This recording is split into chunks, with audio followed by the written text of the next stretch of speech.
সত্য আছে, সত্যটা হলো কি জানো? যে বিষ্ণুপ্রিয়ার হাতে খাবে, কিন্তু তুমি ওই যে আলাদা আলাদা থাকতে হবে, কিন্তু নিমের সাথে তুমি দেখা করতে পারবে না। ঠিক আছে, আমি তোমার সত্য মতে আমি থাকবো। আর এদিকে কি কার্য করলেন? এই যে ব্রাহ্মণ ঠাকুরকে আলাদা একটি ঘরে স্থান করে দিলেন। আর সেইখানে ব্রাহ্মণ ঠাকুর সেইখানে কি করলেন? ব্রাহ্মণ ঠাকুর এই যে পালন করার জন্য সেখানে সবকিছু আয়োজন করলেন। আর এদিকে যখন জগন্নাথ বলেন এই যে প্রসাদ নিবেদন করলেন, তখন এই যে প্রভু আমার এসে তখন দর্শন দিলেন।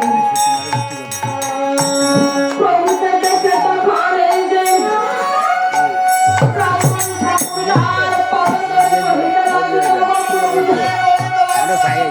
তুমি আমাকে তীর গতি তুমি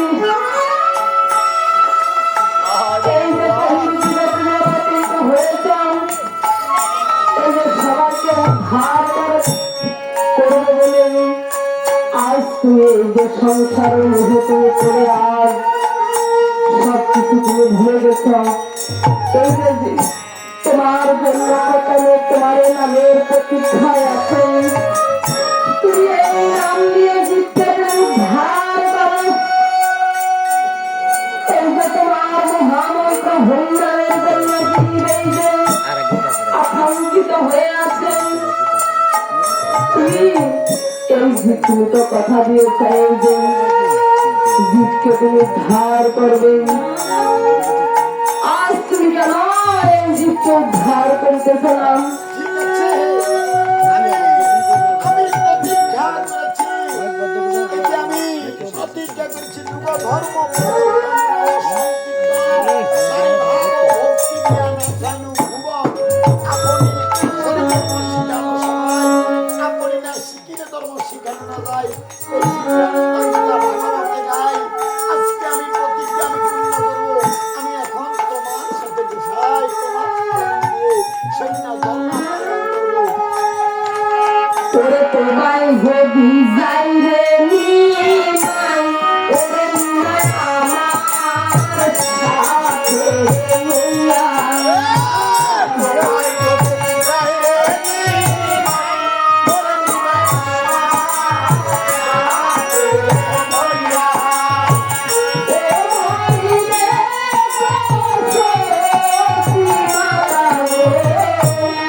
কিন্তু আমি যাকে বিবাহ করে এনেছি আমি সে যদি মারা যায়, তাহলে আমি যদি মারা যাই তাহলে তার কি উপায় হবে? কেন ওরে বিষ্ণু প্রিয়া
বাড়ি বেলায় এতে দড়ি দেখা যাচ্ছে গাড়ি ওরে নাই না মাকে ঠিক আছে, আমি চলে যাচ্ছি। আমি এই কাটোয়া কাঞ্চন নগরে আমি তোমার জন্য অপেক্ষায় থাকবো। আর এদিকে নাই, আর মায়ের মনে তো আর শান্তি নাই। সে কেমন করে এই বিভা ত্যাগ হবে, সে কেমন করে বিভা ছেড়ে সংসারের মায়া ছেড়ে সে চলে যাবে। আর এদিকে নিতাইকে তখন দেখলেন, নিতাইকে যখন পথের মধ্যে দেখলেন তখন এই যে নিমাই বলে নিতাই তখন এই যে ডাকলেন, ওরে নিমাই তুমি অদ্ভুত কেন কাঁদিতেছ ভাই, তোমার কি হয়েছে?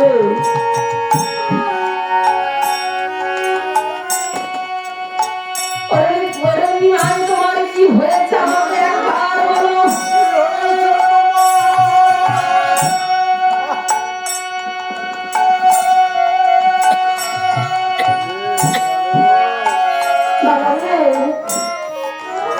আমাকে এই দেশ ছাড়তে হবে।